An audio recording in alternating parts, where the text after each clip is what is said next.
கோவையில் 10 வயது சிறுமி சடலமாக மீட்கப்பட்ட விவகாரத்தில் சூலூர் பள்ளப்பாளையத்தை சேர்ந்த கார்த்தி மற்றும் அவருக்கு உதவியாக இருந்த மோகன்ராஜ் ஆகிய இருவரை காவல்துறையினர் கைது செய்தனர். இதுகுறித்த கூடுதல் விவரங்களை வழங்குவதற்காக நமது செய்தியாளர் மாரியப்பன் இணைப்பில் உள்ளார். மாரியப்பன், கோவையில் 10 வயது சிறுமி சடலமாக மீட்கப்பட்ட இந்த விவகாரத்தில் 2 பேர் கைது செய்யப்பட்டுள்ளனர். இந்த நிலையில் அந்த 2 பேர் மீது காவல்துறையினர் முதல் தகவல் அறிக்கையில் என்னென்ன குறிப்பிட்டிருக்கிறார்கள், விவரங்களை சொல்லுங்க.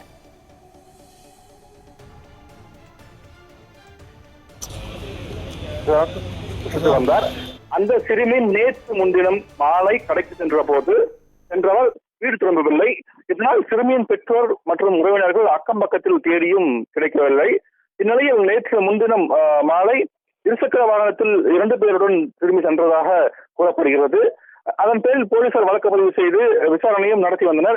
மேலும் அங்குள்ள கண்காணிப்பு கேமராக்களிலும் பதிவான காட்சிகளை ஆய்வு செய்தனர். இதற்கிடையில் சூலூர் அருகே கண்ணம்பாளையம் குளக்கரையில் ஒரு சிறுமியின் உடல் கிடப்பதாக போலீசாருக்கு தகவல் கிடைத்தது. உடனடியாக சூலூர் போலீசார் விரைந்து சென்று அந்த சிறுமியின் உடலை மீட்டிருக்கிறார்கள்.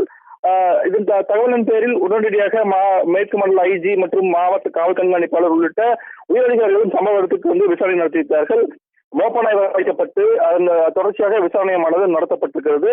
அதை தொடர்ந்து போலீசார் விசாரணை நடத்திய விசாரணையில் அந்த சிறுமி காணாமல் போனவர் என்பதும் அவரை 2 பேர் கடத்தி சென்று கொலை செய்து உடலை வீசி சென்றதும் தெரிய வந்திருக்கிறது.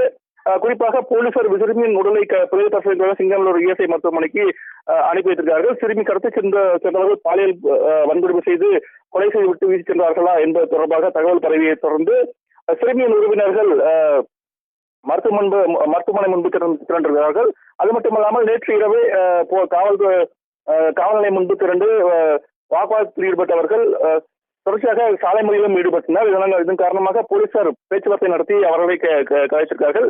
இதனிடையே நேற்று இரவே போலீசார் இருவரை கைது செய்கிறார்கள். குறிப்பாக பார்த்தோம் என்றால் நாகப்பட்டினத்தை சேர்ந்தவரும் தற்போது சூலூர் பள்ளப்பாளையம் பகுதியில் வசித்து வந்தக்கூடிய கார்த்திக், அவருக்கு உதவியாக இருந்த மோகன்ராஜ் என்பவர் ஆகிய இருவரையும் பிடித்து விசாரணை நடத்தி வருகிறார்கள். குறிப்பாக இதனிடையே போலீசார் விசாரணை நடத்தப்பட்டதாக கூறப்பட்ட சூழ்நிலையில் தற்போது கார்த்திக் கை மற்றும் கால்களில் எலும்புரிவு ஏற்பட்டதாக தகவலானது வெளியாகியிருக்கிறது. குறிப்பாக பார்த்தோம் என்றால் நேற்று அதாவது கள்ளப்பாளையம் பகுதியில்